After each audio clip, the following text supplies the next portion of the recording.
بسم اللہ الرحمن الرحیم۔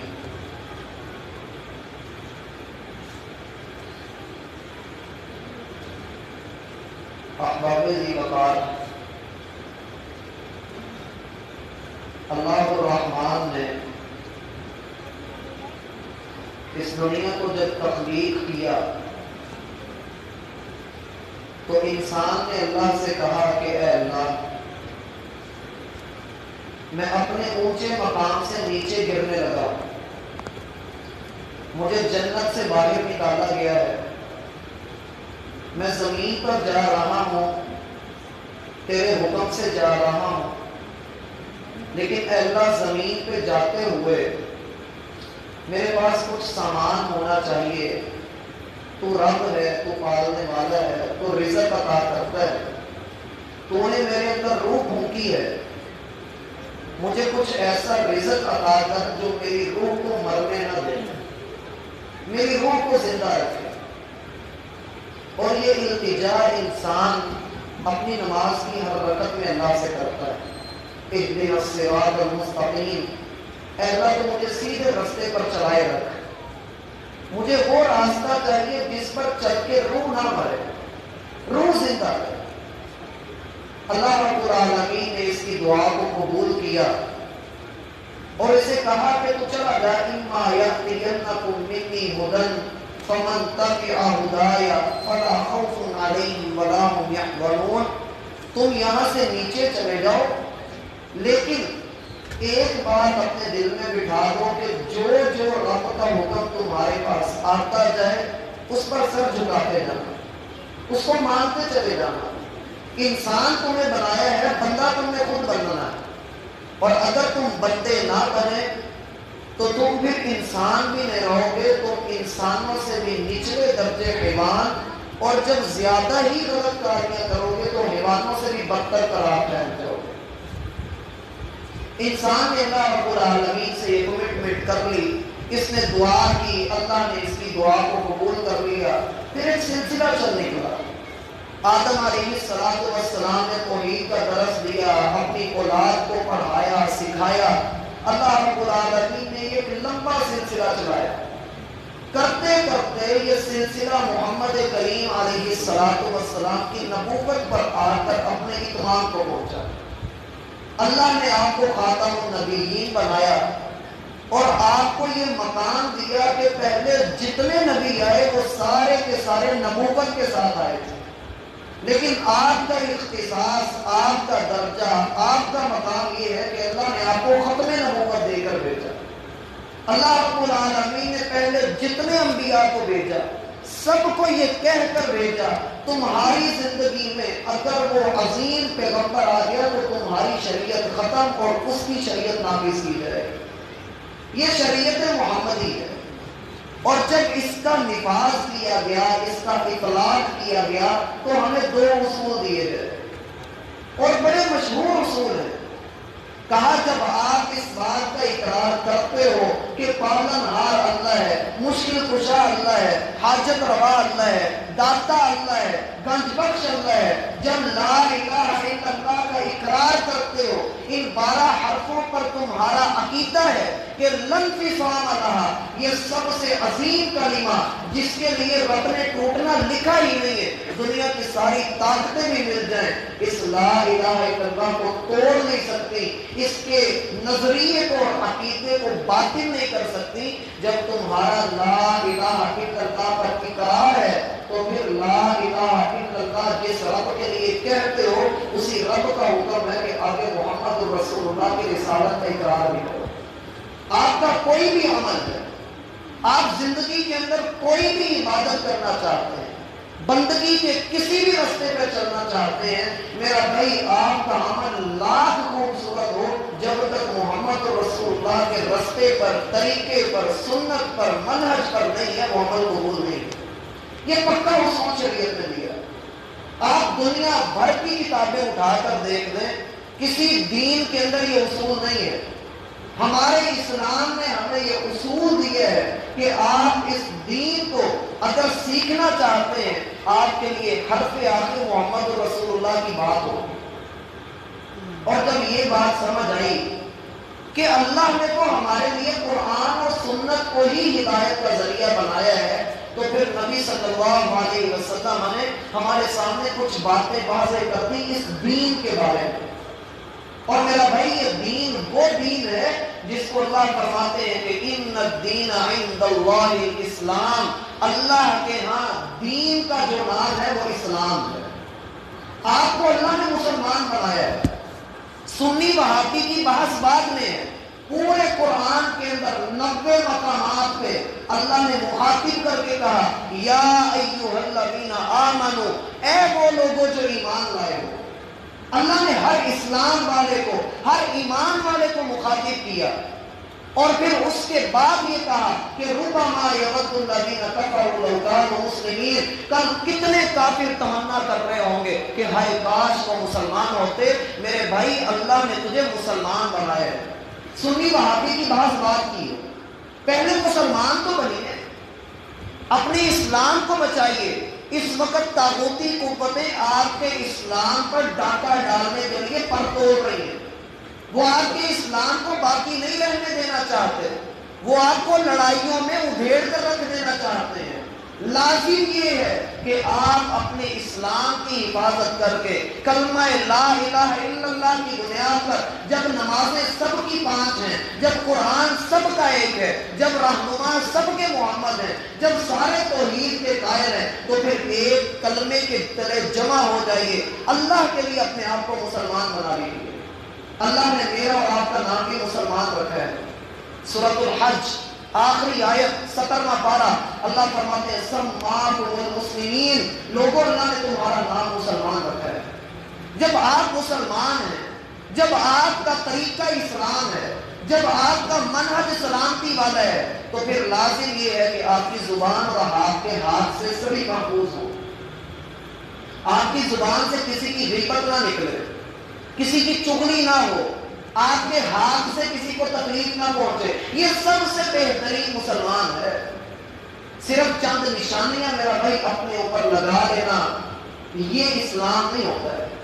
اسلام تو عالمگیر مذہب ہے، اسی لیے رسول اللہ صلی اللہ علیہ وسلم نے فرمایا من یرید اللہ بہ خیرا یفقہہ فی الدین، اللہ جس بندے کو خیر دینے کا ارادہ کرتا ہے اللہ اسے دین کی نعمت عطا کر دیتا ہے۔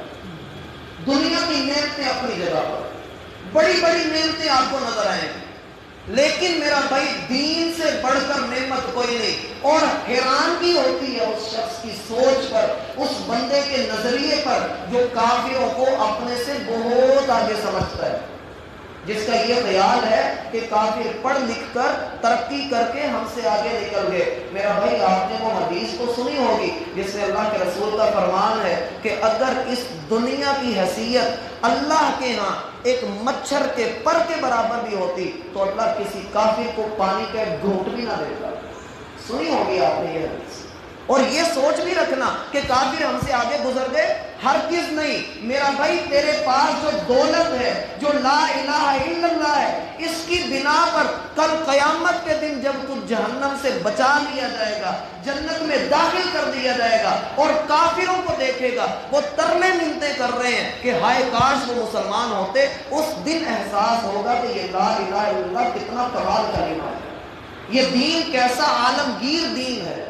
اسی لیے رسول اللہ صلی اللہ علیہ وسلم کا فرمان من یرید اللہ بہ خیرا، اللہ جس کو خیر سے نوازتا ہے اللہ اس کو دین دیتا ہے، اسے دین کی سمجھ ملتی ہے۔ اور میرا بھائی خوش نصیب ہیں ہم سب، دنیا کے 7 بر اعظم، اربوں انسان، 3064 بولیاں، ان بولیوں کے اندر رب نے ہماری زبان پر کلمہ لا الہ الا اللہ جاری کر دیا، اس سے بڑھ کر خوش نصیبی اور کیا ہو۔ اللہ رب العالمین نے ہمیں اسلام دیا، پھر اسلام قبول کرنے والوں کا اللہ رب العالمین نے یہ درجہ رکھ دیا کہ خیرکم من تعلم القرآن وعلمہ، تم میں سب سے بہترین، سب سے اعلیٰ، سب سے بہترین، افضل ترین جو لوگ ہیں وہ ہیں جو قرآن کے پڑھنے والے اور قرآن کے پڑھانے والے ہیں۔ اور یہاں یہ یاد رکھیے جو لفظ القرآن اس دین کے اندر، اس حدیث کے اندر استعمال کیا گیا ہے، اس سے مراد قرآن و حدیث دونوں ہیں۔ کیونکہ قرآن اور حدیث لازم و ملزوم ہے۔ اللہ کی قسم آپ لوگ خوش نصیب ہیں کہ آپ نے ریاض الصالحین جیسی عظیم کتاب کا مطالعہ شروع کیا اور آپ ان لوگوں کے اندر شامل ہوئے کہ جن کو اللہ کے رسول نے فرمایا روئے زمین پر سب سے بہترین لوگ ہی ہیں۔ اور پھر آپ کو پڑھانے والے آپ کے استاد، ان کا ذکر بھی بعد میں ہے۔ فرمایا جو پڑھنے والے ہیں، جو اپنا وقت نکال کر آتے ہیں، وہ سب سے بہترین ہیں، پھر وہ جو ان کو سکھانے والے ہیں۔ پڑھنے والوں کا درجہ پہلے ہے، ان کا ذکر زبان اقدس سے پہلے ہوا ہے، اور جو پڑھانے والے ہیں ان کا ذکر بعد میں ہوا ہے۔ اور پھر رسول اللہ صلی اللہ علیہ وسلم کا فرمان ہے کہ یہ جو علم ہے، اس علم کو سیکھنے کے لیے کوئی بندہ اپنے گھر سے نکلتا ہے، من سلک طریقا یلتمس فیہ علما، بندہ علم سیکھنے کے لیے اپنے گھر سے قدم نکالتا ہے، اللہ رب العالمین اس کے چلنے کو اتنا پسند کرتے ہیں کہ سہل اللہ لہ طریقا الی الجنہ، اللہ اس کے لیے جنت کا چلنا آسان کر دیتے ہیں، وہ جنت کے اندر داخل کر دیا جاتا ہے۔ طبرانی کی صحیح سند کے ساتھ روایت ہے، کوئی بندہ علم حاصل کرنے کے لیے یا علم سکھانے کے لیے اپنے گھر سے نکلتا ہے، اپنے گھر جب وہ واپس جاتا ہے، کان لہ کاجر حاجن، اس کے لیے ایسے اجر ہوتا ہے جیسے کوئی حاجی حج کر کے گھر واپس آیا۔ وہ اپنے گھر سے نکلتا ہے، سمندر کی مچھلیاں اس کے لیے دعائیں مغفرت کرتی ہیں، اور اس کی فضیلت اتنی ہے کہ آسمان کے فرشتے، نوری مخلوق جنہوں نے کبھی گناہ کیا نہیں، اس کی عظمت کو پہچانتے ہوئے اس کے قدموں تلے اپنے پر رکھنا اپنے لیے سعادت کا باعث سمجھتے ہیں۔ تھوڑی فضیلت نہیں ہے۔ اور پھر جو شخص حدیث کے لیے نکلے، صفوان بن عسال رضی اللہ عنہ بیان کرتے ہیں کہ میں ابو درداء رضی اللہ عنہ کے پاس گیا اور وہ مسجد کے اندر بیٹھے ہوئے تھے۔ میں نے جا کر ان سے کہا کہ یا ابو الدرداء، اے ابو درداء، میں آپ کے پاس علم سیکھنے کے لیے آیا ہوں، علم حاصل کرنے کے لیے آیا ہوں۔ انہوں نے کہا مرحبا بطالب العلم، طالب علم کا آنا مبارک ہو، طالب علم کا آنا خوش نصیبی کی بات ہے۔ اور رسول اللہ صلی اللہ علیہ وسلم کو میں نے فرماتے ہوئے سنا، آپ کے پاس جو بندہ بھی دین کا علم سیکھنے کے لیے آتا تھا آپ اسے مرحبا کہا کرتے تھے۔ میرا بھائی یہ آپ کی خوش نصیبی ہے، آپ اس چیز کو چھوٹا نہ سمجھیے، یہ بہت اعلیٰ درجے کی چیز ہے کہ اللہ نے آپ کو حدیث پڑھنے کا شرف بخشا، اللہ نے آپ کو وہ فرامین عالیہ سننے کا شرف بخشا جس کو پہنچانے کے لیے ہمارے اسلاف نے کتنی ہی قربانیاں دی ہیں۔ ہم آج اذان کی آواز بڑی آسانی سے سنتے ہیں، لیکن کبھی غور کیجئے مکہ میں اسلام کے پہلے 13 سالوں میں اذان نہیں ہوئی ہے، بڑی مشکلات تھی۔ بلال کو کس طرح سے گلیوں میں گھسیٹا جاتا تھا، کس طرح سے حبیب ابن زید نے ختم نبوت پر اپنے جسم کے ٹکڑے ٹکڑے کروا لیے، کس طرح سے محمد الرسول اللہ صلی اللہ علیہ وسلم کو زخمی کیا گیا۔ تاریخ میں ایک شخصیت ایسی ملتی ہے جس پر 17 قاتلانہ حملے ہوئے، اور وہ آپ کے میرے محمد الرسول اللہ صلی اللہ علیہ وسلم 17 مرتبہ لوگوں نے قتل کرنے کی کوشش کی، ایک بار نہیں، 2 بار نہیں، 17 مرتبہ آپ کو قتل کرنے کی کوشش کی۔ لیکن جو بندہ دین کا کام کرتا ہے اس کی حفاظت بھی اللہ کے ذمہ ہوتی ہے۔ ہم کہتے ہیں نا کہ حکمران جو ہیں وہ اچھے نہیں ہیں، وہ اس طرح کے ہیں، وہ اس طرح کے ہیں، ہم دین پر خود کتنا عمل کرتے ہیں۔ اللہ کے رسول کا فرمان ہے احفظ اللہ یحفظک، آپ نے اسی کتاب کے اندر یہ حدیث پڑھی ہے، احفظ اللہ یحفظک، لڑکے تو اللہ کے قوانین کی حفاظت کر، اللہ تیری حفاظت کرے گا۔ اللہ نے مجھے 6 فٹ کا جسم دیا ہے، اس 6 فٹ کے جسم کے اوپر جو اسلام لاگو ہوتا ہے میں نے کتنا لاگو کیا ہے؟ حکمرانوں کی بات تو بعد میں ہے، میں نے خود اپنی زبان کو کتنا جھوٹ سے پاک کیا ہے، کتنا میں وعدے کا پابند ہوں اور کتنا خلاف ہوں۔ جب میں لڑتا ہوں میری زبان سے گالی تو نہیں نکلتی، میری آنکھ غیر محرموں کی طرف تو نہیں دیکھتی، اگر میں ان چیزوں پر کاربند ہوں تو میرا بھائی مجھے مہنگائی کا ذرہ بھر بھی ڈر نہیں کہ یہ اللہ کے اختیار میں ہے، جو اللہ مہنگائی ہونے سے پہلے کھلا کر سنا رہا تھا وہ اب بھی کھلا کر ہی سنائے گا، یہ توکل ہے پھر میرا۔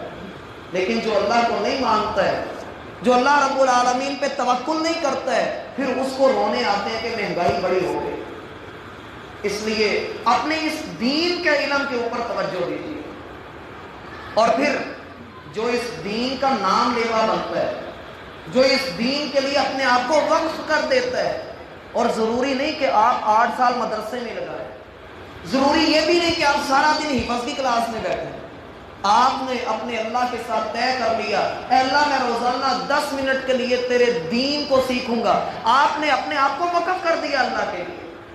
جو بندہ یہ کام کرتا ہے میرا بھائی، وہ مٹی میں مل جائے اللہ اس کا نام ضرور زندہ رکھتے ہیں۔ کتنے ہی ایسے لوگ ہوتے ہیں جن کی ہمارے ہاں کوئی قدر نہیں ہوتی، اجڑے ہوئے بالوں کے ساتھ، گندے لباس کے ساتھ، ربا اشعث اغبر مدفوع بالابواب، یہ بھی آپ نے پہلی جلد کے اندر حدیث پڑھی ہے۔ کتنے ہی ایسے پراگندہ بال جن کے بال اجڑے ہوئے، میلے کچیلے لباس والے، لو اقسم علی اللہ لابرہ، لیکن دین کے ساتھ ان کا تعلق ایسا ہوتا ہے کہ اگر وہ اللہ کی قسم اٹھا لیں اللہ اپنے بندوں کی قسموں کو پورا کر دیتے ہیں۔ اور جو دین کے ساتھ منسلک ہو جاتا ہے، جو دین سیکھتا ہے، اللہ اس کا نام زندہ کر دیتے ہیں۔ امام بخاری رحمۃ اللہ علیہ آج کوئی مدرسہ نہیں کہلا سکتا جب تک وہاں بخاری نہ پڑھے گا۔ امام نووی رحمۃ اللہ علیہ جنہوں نے اس کتاب کو مرتب کیا، 45 سال کی عمر میں ان کی وفات ہوئی، اور 45 سال کوئی عمر نہیں ہے، لیکن اگر آپ ان کی تصانیف کو دیکھیں، 7 فٹ کا آدمی آپ کھڑا کر رہے ہیں۔ ان کی ایک کتاب جو اسماء الرجال پہ انہوں نے لکھی، اس کی جلدیں اس کے قد سے اونچی ہوں گی۔ دین کا علم سیکھا ہے، دین کے ساتھ تمسک اختیار کیا ہے، تقریباً 28 کتابوں کو تالیف کیا ہے۔ امام نووی رحمۃ اللہ علیہ، نواں نامی بستی کے ساتھ ان کا تعلق تھا، اور بہت بہترین عالم، زہد و ورع والے، اور ان کی سب سے مشہور تصنیف جو ہے، ایک ہے شرح نووی للمسلم، صحیح مسلم کی شرح انہوں نے لکھی، اور دوسری ہے اربعین نووی جس میں 40 احادیث کو انہوں نے جمع کیا ہے، اور تیسری مشہور تصنیف کی ہے ریاض الصالحین۔ ریاض کہتے ہیں باغ کو، اور الصالحین کہتے ہیں نیک لوگوں کو، معنی اس کا یہ ہے نیک لوگوں کا باغ۔ اور اس کتاب کے اندر انہوں نے جو اصول، جو انداز اپنایا ہے، اللہ کی قسم وہ پہلی کتابوں کے اندر نظر نہیں آتا۔ باغ باندھتے ہیں، ایک چیپٹر بناتے ہیں، اور اس چیپٹر کے نیچے قرآن کے اندر اس کے ریلیونٹ، اس کے مطابق جتنی بھی آیات آتی ہیں پہلے ان کو ذکر کرتے ہیں، اور ان آیات کے بعد اس موضوع کے مطابق جتنی احادیث آتی ہیں ان کو ذکر کر دیتے ہیں۔ اور بسا اوقات ایسا بھی کرتے ہیں کہ لمبی حدیث کی بجائے چھوٹی حدیث کو ذکر کر دیتے ہیں۔ یہ چیزیں آپ نے پڑھنے کے دوران میں محسوس بھی کی ہوں گی۔ اور بسا اوقات ایسا بھی کرتے ہیں کہ جب حدیث بیان نہ کرنی ہو تو اس کی طرف اشارہ ضرور کرتے ہیں، فقد صاف الحدیث، اس طرح کے الفاظ استعمال کرتے ہیں کہ حدیث پچھلے باب کے اندر گزر چکی، آپ وہاں پر دیکھو۔ یہ مختصر سا مجموعہ، چھوٹی سی کتاب، اپنے مضامین کے اعتبار سے بڑی جامع ہے۔ اس کی پہلی حدیث انما الاعمال بالنیات، سیدنا عمر رضی اللہ عنہ اس کے راوی، میرا بھائی رکھ نہیں گیا آپ کو، اللہ کے رسول صلی اللہ علیہ وسلم کا فرمان انما الاعمال بالنیات، لوگوں آپ کے اعمال کی جزا کا دار و مدار آپ کی نیت پر ہے۔ جس طرح کی آپ نیت کریں گے اس طرح کا آپ کو بدلہ ملے گا۔ اس لیے کہا جاتا ہے کہ آپ اپنی نیت اچھی رکھیے، اپنی نیت خالص کیجئے، اجر دینا، آپ کی بگڑیوں کو بنانا آپ کے رب کا کام۔ آپ اپنی نیت کو اچھا کر لیجیے، اور یاد رکھیے ابھی ہم نے نماز ادا کی، ہم سب نے ایک جیسا رکوع کیا، ایک جیسا سجدہ کیا، ایک جیسا قیام کیا، لیکن ہر بندے کو اس کی نیت کے مطابق اجر ملا، سب کو برابر کا اجر نہیں ملے گا۔ ہر ایک کے ایمان کے مطابق، ہر ایک کی نیت کے مطابق اس کو اجر دیا جائے گا۔ انما الاعمال بالنیات، یہ دین کا بنیادی اصول ہے۔ آپ کوئی بھی کام کریں گے نیت کے بغیر تو وہ ہو نہیں سکتا، نیت آپ کو کرنی ہی پڑے گی۔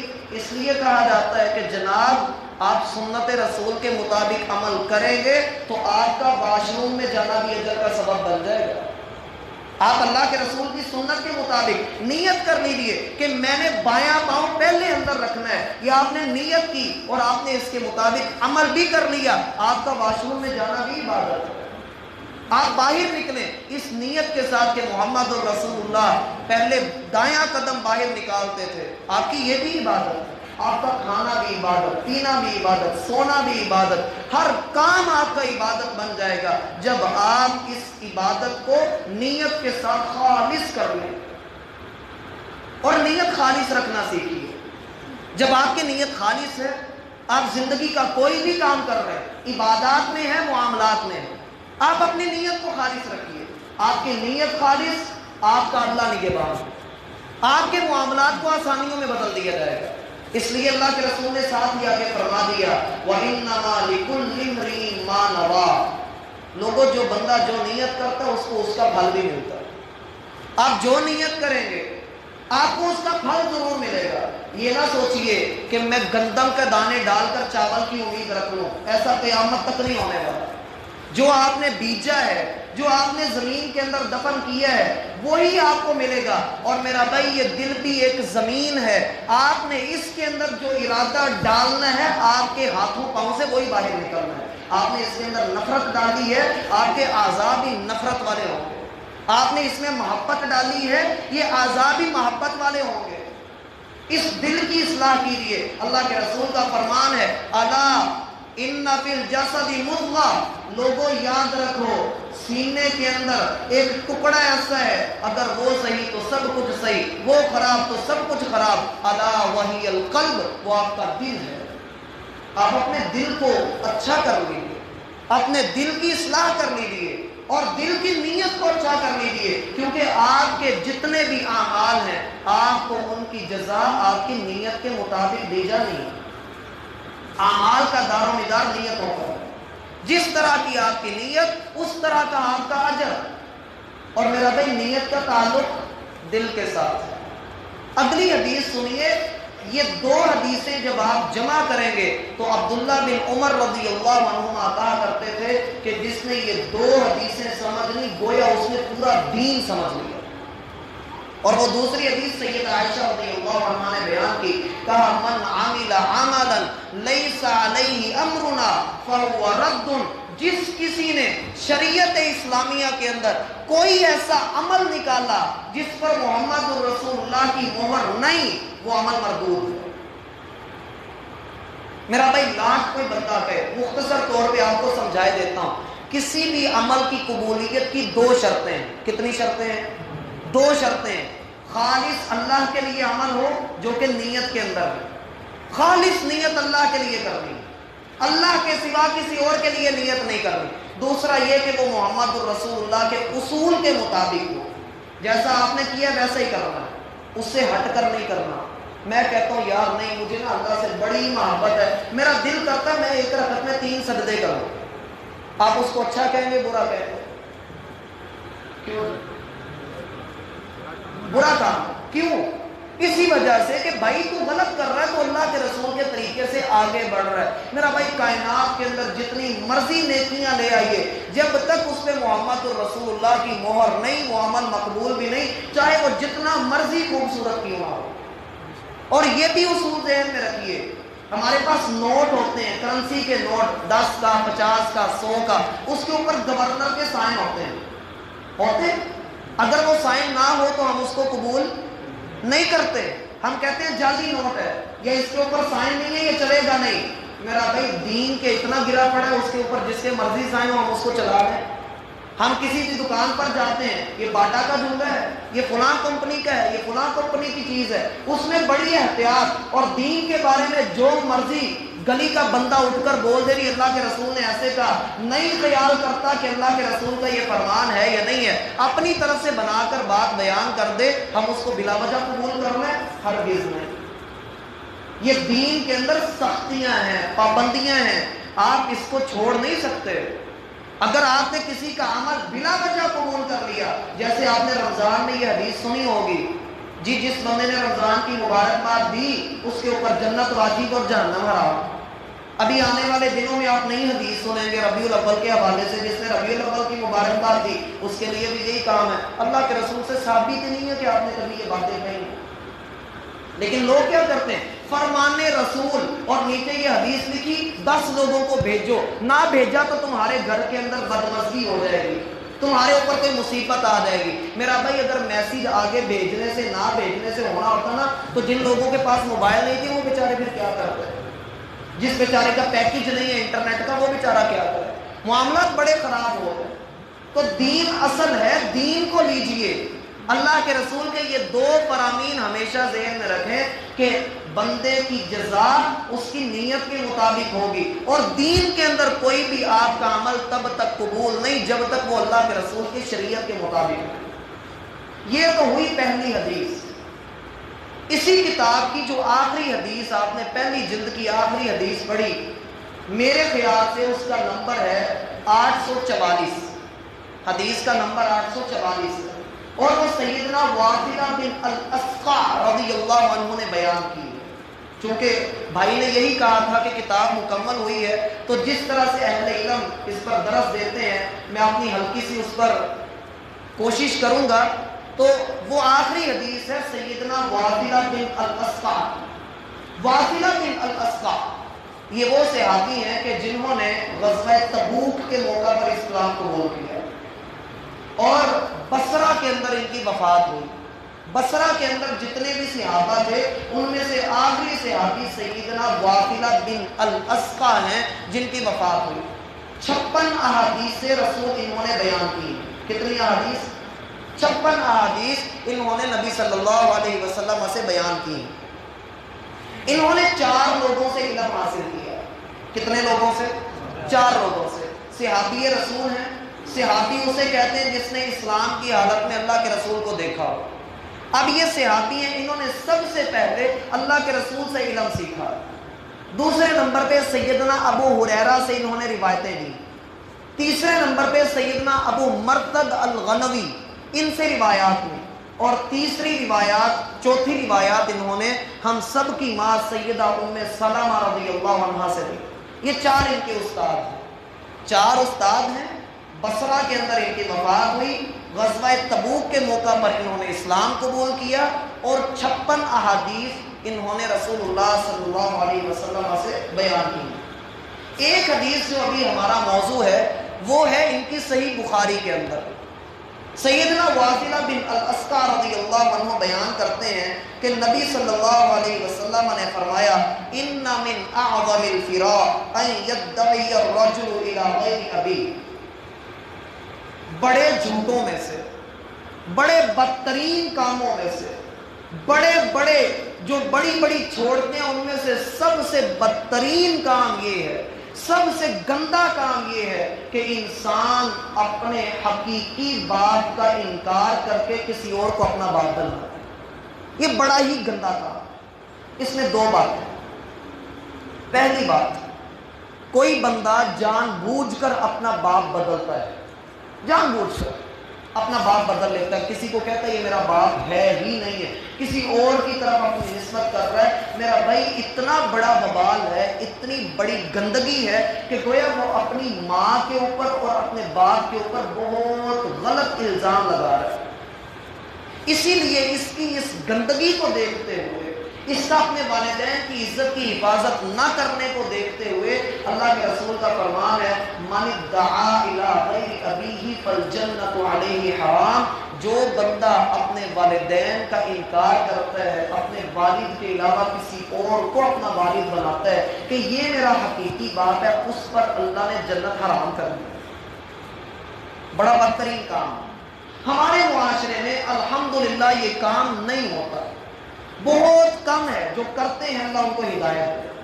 لیکن ایک کام ہمارے معاشرے میں بڑے زور سے ہوتا ہے، اور وہ بھی اسی حدیث کے اندر ہی ہے۔ وہ کیا ہے؟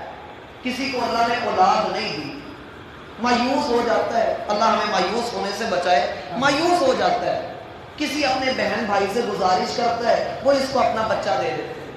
ایسے ہی بچہ یہ لے لیتا ہے اور کیا کرتا ہے، اس کے نام کے ساتھ اپنا نام جوڑ دیتا ہے، اس کے اصلی باپ کا نام نہیں جوڑتا۔ ایسے ہی کرتے ہیں۔ کیوں ایسے ہی کرتے ہیں؟ اپنا نام اس کے نام کے ساتھ جوڑ دیتا ہے، حالانکہ اس کا بچہ نہیں ہے، بچہ یا بچی ہے، اور جس کی حقیقتاً وہ بچی یا بچہ ہے اس کا نام نہیں لگاتا، وہ بھی اسی حدیث کے اندر ہے۔ اللہ کے رسول کا فرمان ہے کہ جس نے باپ بدلے، جس نے نسب بدلنے کی کوشش کی، اس کے اوپر جنت حرام کر دی گئی ہے۔ ہم کہتے ہیں کہ بچوں کے اندر پھر نفرتیں پیدا ہوتی ہیں، یہ ہو جاتا، ہمارے بہانے ہزار۔ میرا بھائی اللہ زیادہ حکمت والا ہے یا ہم؟ اللہ زیادہ حکمت والا ہے۔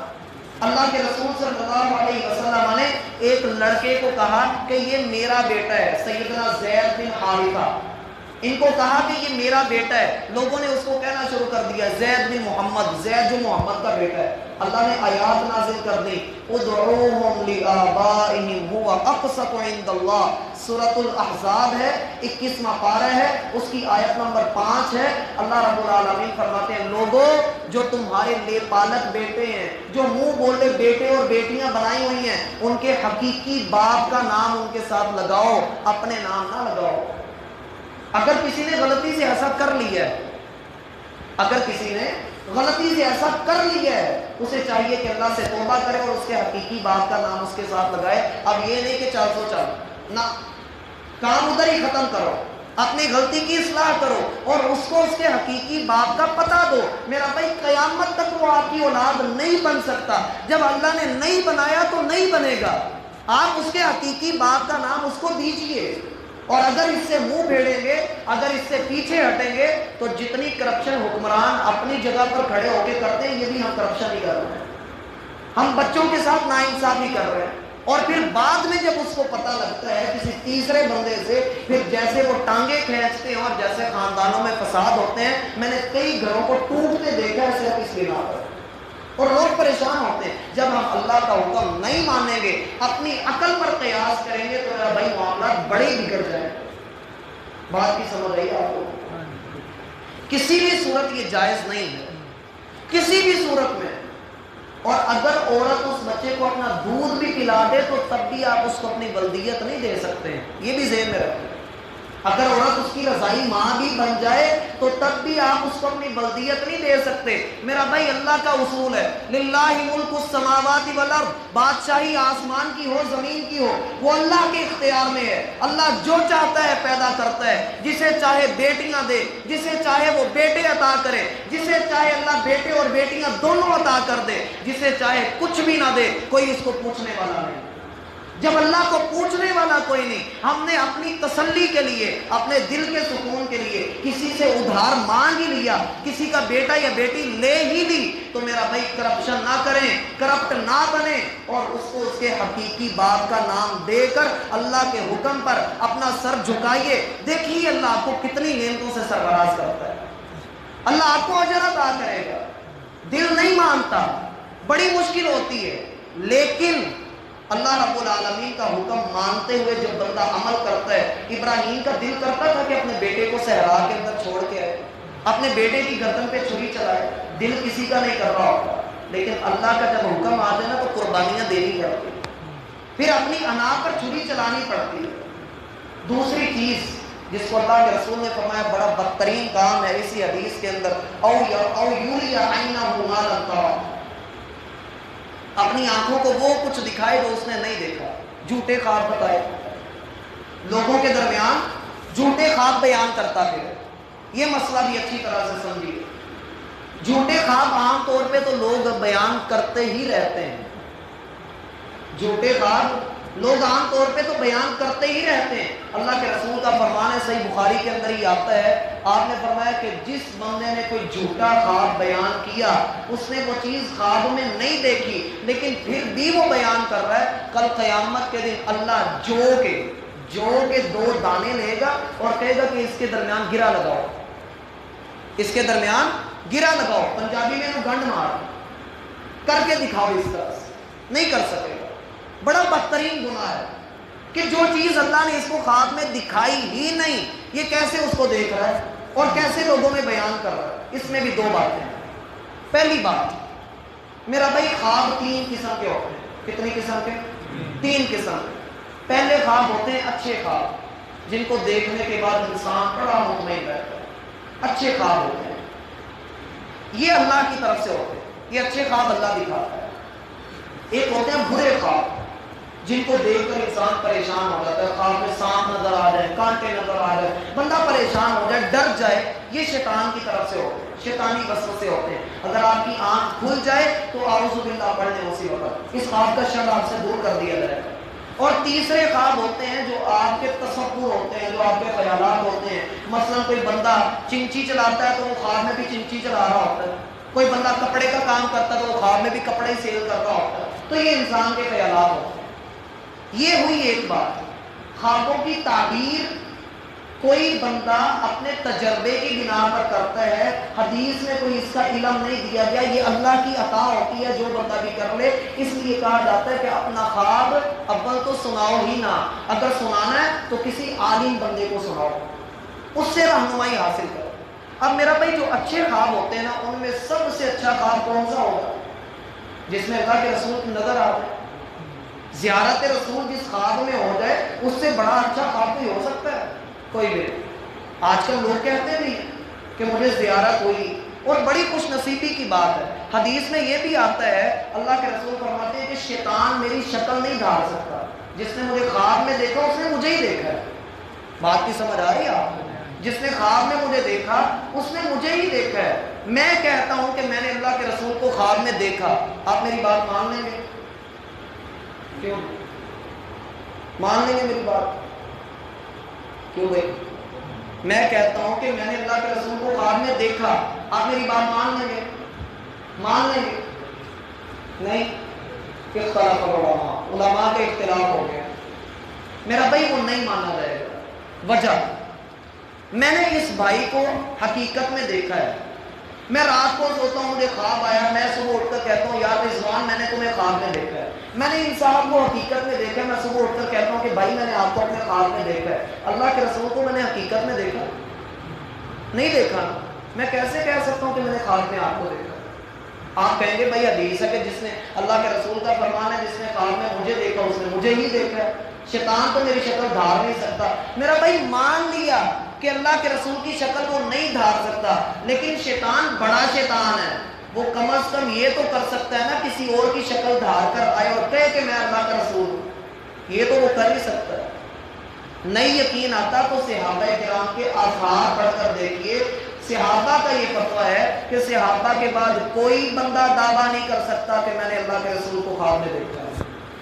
خواب میں وہی دیکھے گا جس نے حقیقت میں اللہ کے رسول صلی اللہ علیہ وسلم کو دیکھا ہے، ورنہ لوگ کیا کہتے ہیں، جی اللہ کے رسول صلی اللہ علیہ وسلم کو میں نے دیکھا، آپ کی اتنی داڑھی تھی اس لیے میں اتنی داڑھی رکھتا ہوں۔ بخاری میں آتا ہے اللہ کے رسول کی داڑھی میں سینہ ڈھانپا ہوا۔ اب بخاری کو ماننا ہے اس کے خواب کو ماننا ہے؟ میرا بھائی حقیقت میں جس نے دیکھا ہوگا، مثال کے طور پہ ایک شخص ہے، اس نے اپنے باپ کو زندگی میں دیکھا ہی نہیں، کوئی تصویر بھی نہیں دیکھی، وہ صبح اٹھ کر کہے کہ میں نے اپنے ابا جی کو خواب میں دیکھا ہے، کیسے مانا جائے گا؟ نہیں مانا جائے گا اس کی بات۔ اس لیے اس مسئلے کو اچھی طرح سے سمجھیے۔ یہ دو باتیں جو اس حدیث کے اندر اللہ کے رسول صلی اللہ علیہ وسلم نے بیان فرما کر کہا، یہ بڑے جھوٹوں میں سے اور بدترین کاموں میں سے ایک کام ہے۔ تیسری چیز اور آخری چیز، اللہ کے رسول صلی اللہ علیہ وسلم نے فرمایا او یقول علی رسول اللہ صلی اللہ علیہ وسلم ما لم یقل۔ تیسرا بدترین کام یہ ہے، گندا کام یہ ہے کہ وہ اللہ کے رسول کی طرف کوئی ایسی بات منسوب کر دے جو آپ نے بیان نہیں کی۔ اللہ کے رسول کی طرف کوئی ایسی بات منسوب کر دے جو آپ نے بیان نہیں کی، جو آپ نے نہیں فرمایا، کہے تھے یہ اللہ کے رسول نے کہہ دیا۔ میرا بھائی ایک مثال دیتا ہوں ایڈوانس میں، معذرت کے ساتھ، بڑی معذرت کے ساتھ، ہو سکتا ہے آپ کو برا لگے لیکن آپ کو مسئلہ سمجھانے کے لیے یہ مثال دینا ضروری ہے۔ سورہ یاسین کی فضیلت بڑی مشہور ہے، ایسے ہی ہے، لوگ پڑھتے بھی ہیں، دن کے وقت رات کے وقت یاسینیں پڑھائی بھی جاتی ہیں اور اس کی بڑی فضیلت بیان بھی کی جاتی ہے۔ دل پر ہاتھ رکھ کے کہتا ہوں کہ میرا بھائی یہ چیزیں، یہ ساری حدیثیں، اس کی جتنی بھی فضیلتیں اللہ کے رسول سے ثابت نہیں، لوگوں نے خود بنائی ہیں۔ اس کی سند کے اندر جو حدیث کی سند ہوتی ہے نا، اس کی سند کے اندر ایک راوی ہے، وہ خود کہتا ہے میں نے دیکھا لوگ صرف حدیث پڑھنے پڑھانے پہ لگے ہوئے ہیں، قرآن کو کوئی نہیں پڑھتا، تو میں نے اپنی طرف سے کچھ حدیثیں بنا کر یاسین کی فضیلت میں وہ بیان کر دی. اب لوگ قرآن بھی پڑھتے ہیں اور حدیث بھی تھوڑی بہت پڑھ لیتے ہیں, اور ایسا ہی ہو رہا ہے. لوگ یاسین پڑھتے ہیں لیکن یاسین کے احکامات نہیں پڑھتے. یاسین تو پڑھتے ہیں لیکن یاسین کا ترجمہ کسی کو نہیں آتا. اسی طرح سے اللہ کے رسول صلی اللہ علیہ وسلم کی طرف کوئی بھی بات منسوب کر دینا, اس کا کوئی حوالہ نہ ہو, اس کے نیچے کچھ بھی نہ لکھا ہو, میرا بھائی وہ بات قبول نہیں کی جائے گی.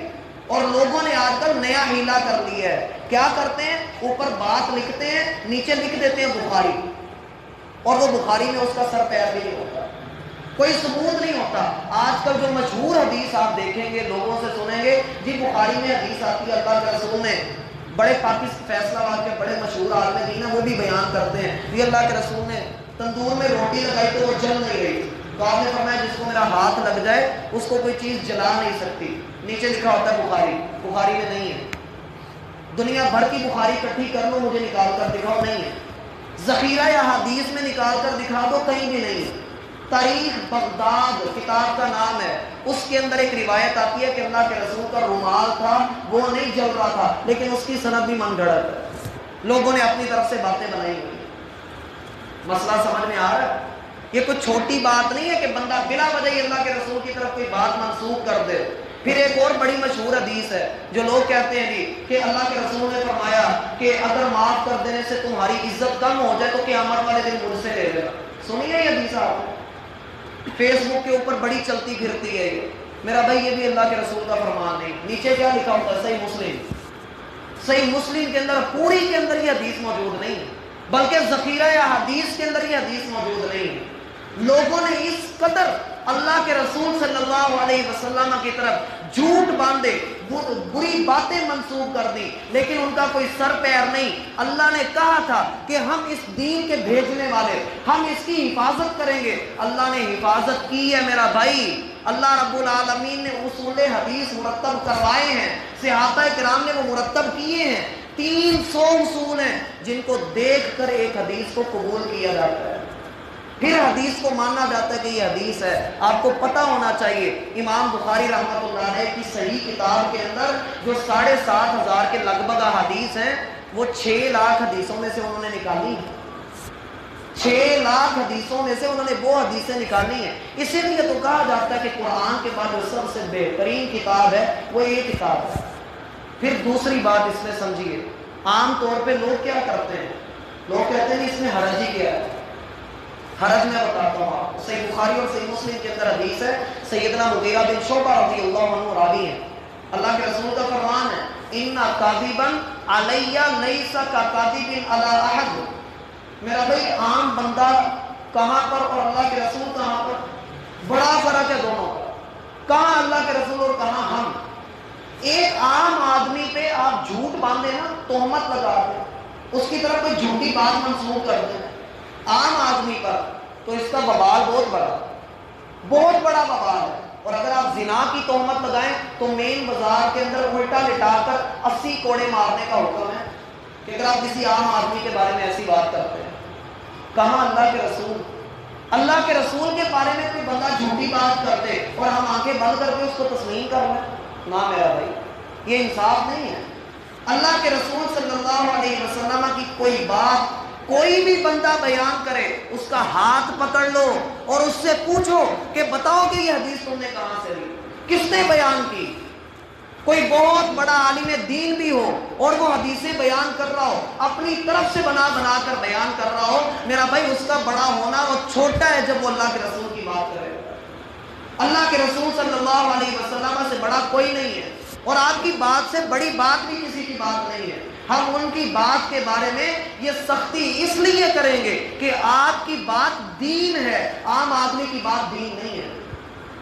اگر کسی بندے نے کہہ دیا کہ یہ اللہ کے رسول کی بات ہے اور ہم نے اس کو قبول کر لیا تو میرا بھائی وہ تو دین بن گیا. اور اگر ہم نے اس کو قبول نہیں کیا اور اللہ کے رسول کی وہ بات ٹھیک بھی نہیں تھی تو اللہ نے ہمیں شر سے بچا لیا ہے. اس لیے کہا جاتا ہے کہ صحیح احادیث کا اہتمام کیجئے, صحیح حسن درجے کی روایات کا التزام کیجئے, ضعیف روایات کو نہ لیجئے. ضعیف روایت اللہ کے رسول سے ہوتی نہیں, ثابت ہی نہیں ہوتی ہے. آپ کسی بھی حدیث کے بارے میں میرا بھائی دیکھنا چاہیں آپ کو بڑی آسانی سے مل جائے گا. دنیا کا ہر کام ہم بڑی آسانی سے کرتے ہیں, برانڈڈ چیزیں لیتے ہیں, ہر چیز کی نوک پلک سنوار کر پھر اس کو خریدتے ہیں. میرا بھائی حدیث کا درجہ سب سے اونچا ہے. جس حدیث نے مجھے اور آپ کو نماز پڑھنا سکھایا, زکوٰۃ دینا سکھایا, رمضان کے مسائل سکھائے, قربانی کے مسائل سکھائے, اس حدیث کی صحت کے بارے میں جاننا سیکھیے, اس کے بارے میں فکر کیجیے. یہ نہ ہو کہ لوگ ضعیف روایتیں بیان کر کر کے اصل دین کو بدل ڈالیں. اور اللہ کے رسول صلی اللہ علیہ وسلم کا فرمان ہے کہ قیامت کے قریب ایسے لوگ آئیں گے جو آ کر ایسی ایسی باتیں بیان کریں گے جو میں نے نہیں کی ہوں گی. ولو وَأَضَلُّ, خود بھی گمراہ ہوں گے اور دوسروں کو بھی گمراہ کریں گے.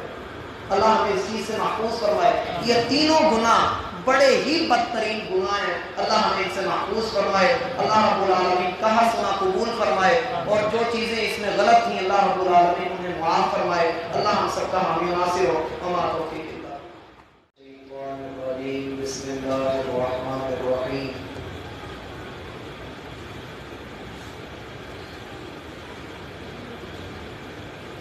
احباب ذی وقار, اللہ الرحمن نے